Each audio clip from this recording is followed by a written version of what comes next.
শিশিরে শিশিরে শারদ আকাশে ভোরের আগমনী। শিশিরে স্নাত সকাল আর কাশ সকাশে নীল আকাশ আমাদের জানান দেয় মা আসছেন। মায়ের আসা যাওয়ার পার্বণ 105টা বছর অতিক্রম করে এসেছে দুর্গাপুর করঙ্গ পাড়ার মণ্ডল বাড়ির দুর্গোৎসব।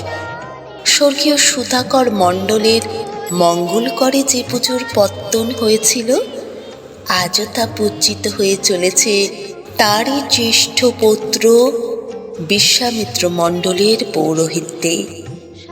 এবারও আশ্বিনের শারদ প্রাতে বেজে উঠতে চলেছে আলোক মঞ্জির মণ্ডলী বাড়ির দুর্গা মন্দিরে। তাই এই অনাড়ম্বর পুজোয় অনাবিল আনন্দ নিয়ে মেতে উঠব আমরা সবাই।